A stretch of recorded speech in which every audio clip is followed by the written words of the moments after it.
धन्यवाद बोलना चाहता हूँ। यहाँ पर बहुत सारे विद्यार्थी उपस्थित हैं, लेकिन यहाँ पर बोलने के लिए वो नहीं आ पाते हैं। जैसा कि मैं बोलने से पहले बहुत हड़बड़ा रहा था, इसी में मैं सही से बोल नहीं पा रहा था। लेकिन जैसे ही हमें पता चला कि यहाँ पर हमारे जो अध्यापक हैं बचपन से हमको पढ़ाए हुए हैं, तो हमें लगा कि चलिए कोई बात नहीं है, कुछ हम आराम से बोलेंगे।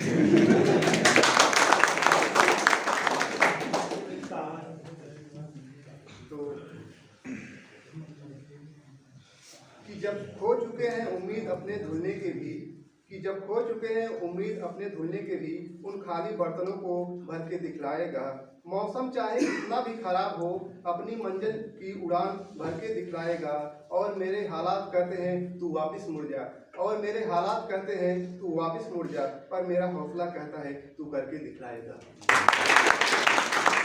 इसी क्रम में मैं बुलाना चाहता हूँ शिवांगी यादव, आप आइए और यहाँ पर 2 शब्द।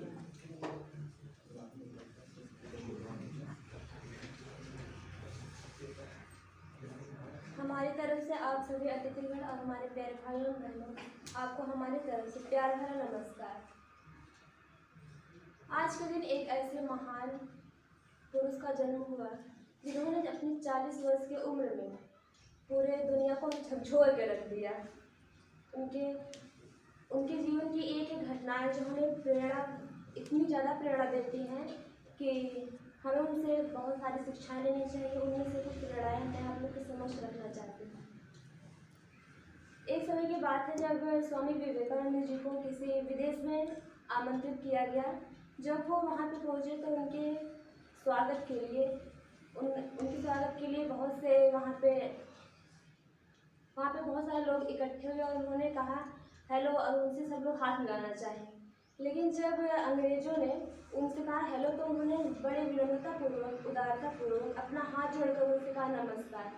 तो वहाँ पे उपस्थित सभी लोगों ने सोचा कि ये हिंदुस्तानी हैं, भारत से आए हैं, लगता है इन्हें इंग्लिश नहीं आती है।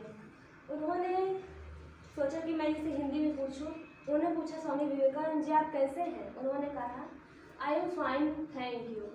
तब वहाँ पे जो खड़े थे सब लोग, उन्हें बहुत आश्चर्य हुआ कि ये स्वामी विवेकानंद जी हैं। जब हमने इनसे हिंदी में बात की तो इन्होंने हमसे इंग्लिश में बात किया, और जब हमने इनसे हिंदी में बात की तो उन्होंने इंग्लिश में किया।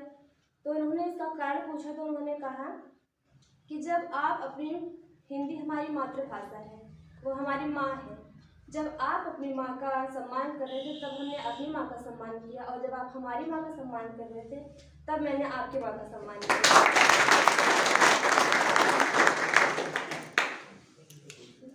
स्वामी विवेकानंद जी के जीवन की ऐसी बहुत सी घटनाएं हैं जो हमें बहुत ही शिक्षा देती हैं। उनमें से एक घटना मैं आप लोगों के समक्ष और प्रकट करना चाहती हूँ। एक बार की बात है जब स्वामी विवेकानंद जी एक नदी पार करना चाहते थे। वहाँ पे वो खड़े थे तो एक आदमी आया और उनसे पूछा कि स्वामी विवेकानंद जी आप यहाँ पे क्यों खड़े हैं? उन्होंने कहा कि मैं ये नदी पार करना चाहता हूँ। उस आदमी ने कहा कि आप यहाँ पे किसका इंतज़ार कर रहे हैं? उन्होंने कहा कि हमें इस नदी को पार करना है, तो मैं यहाँ पे एक नाव का इंतज़ार कर रहा हूँ। नाव आएगी तब हम इस यहाँ से उस पार जाना चाहेंगे। उस आदमी ने कहा कि आप लोग आपको अपना प्रेरणा मानते हैं, इंस्पिरेशन मानते हैं, और आप यहाँ पे एक नाव का इंतज़ार कर रहे हैं। तो उस स्वामी विवेकानंद जी कुछ नहीं बोले। तब तक वहाँ पे वो आदमी गया, 4-5 कदम उस पानी के ऊपर चल के फिर उसके बाद इस किनारे पर फिर चला आया। तो उन्होंने कहा कि ये देखिए हमारे पास इतना ज्ञान है और हमें इतना सब कुछ आता है, फिर भी हमें कोई नहीं जानता। लेकिन आपको कोई ज्ञान नहीं है, आपको कुछ आता भी नहीं है, फिर भी आपका जो नाम है वो पूरे जगत में विख्यात है। तब तक वहाँ पे नाव आ गई। स्वामी विवेकानंद जी खुद और उस व्यक्ति को बैठाकर नाव के उस पार ले गए, और उन्होंने उस नाव वाले को 1 रुपया दिया। 50 पैसा अपने किराया और 50 पैसा उस दूसरे मनुष्य का किराया। उन्होंने उनसे पूछा कि आप ये जो विद्या सीखे हैं पानी पर चलना, उसे सीखने में आपको कितना टाइम लगा? उन्होंने कहा, उस आदमी ने कहा मुझे इस विद्या को सीखने में 15 साल का टाइम लगा है।